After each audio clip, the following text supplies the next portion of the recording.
নমস্কার বন্ধুরা, কৃষ্ণা রান্নাঘরে সবাইকে স্বাগত জানাই। আজকে একটা নতুন স্বাদের রেসিপি নিয়ে চলে এসেছি। মানকচু দিয়ে মসুর ডালের পাতুরি। কচুটা নিয়ে নিলাম, মসুর ডাল দিয়ে দিচ্ছি,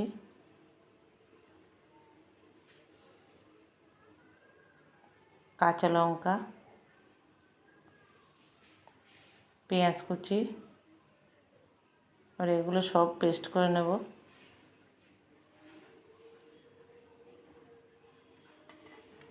আপনারা চাইলে শিলনোড়াতেও বাটতে পারেন।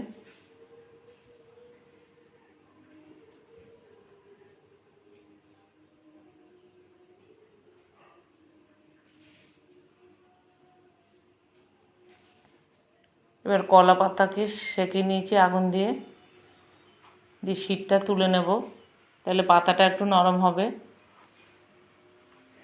পাতাটা যখন মোড়াতে যাব তখন পাতাটা ছিঁড়বে না। স্বাদ মতো নুন, হলুদ,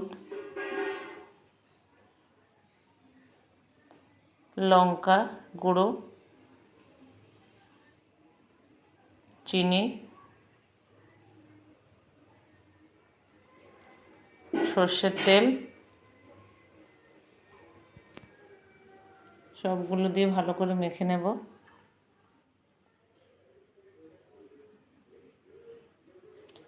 আমার ইউটিউব চ্যানেলে পাতুরির অনেক রেসিপি দেওয়া আছে, আপনারা চাইলে সেখান থেকেও দেখে নিতে পারেন।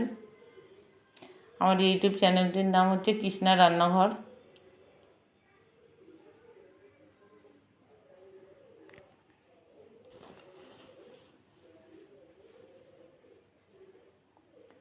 পাতাতে দিচ্ছি মুসুরির ডাল আর কচু বাটা।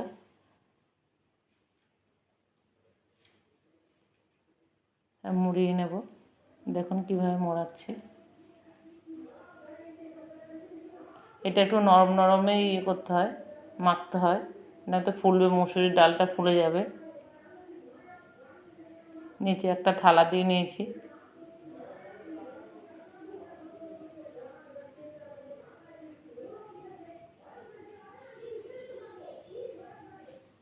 এগুলো সবই শেখা আমার শাশুড়ি মায়ের কাছে। এই যে আমি কাঠের উনুনে বানাচ্ছি, এভাবে উল্টে পাল্টে দেবো 3-4 বার করে। দুটো পাতুরি করেছি ছোট ছোট করে। পাতুরিটা হয়ে গেছে, নামিয়ে নিচ্ছি। আপনারা এইভাবে বানিয়ে দেখবেন, খুব ভালো লাগবে। ভালো লাগলে একটা লাইক করবেন, কমেন্ট করবেন এবং শেয়ার করে দেবেন। আপনারা সবাই ভালো থাকবেন, সুস্থ থাকবেন।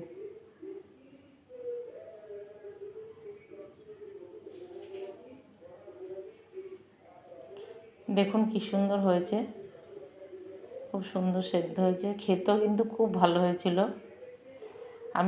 আমি একা খাইনি, আমার যাদেরকে সবাইকে দিয়েছি, আমার বোনকেও দিয়েছি। গরম ভাতের সঙ্গে 1 থালা ভাত খাওয়া হয়ে যাবে এই পাতুরি দিয়ে।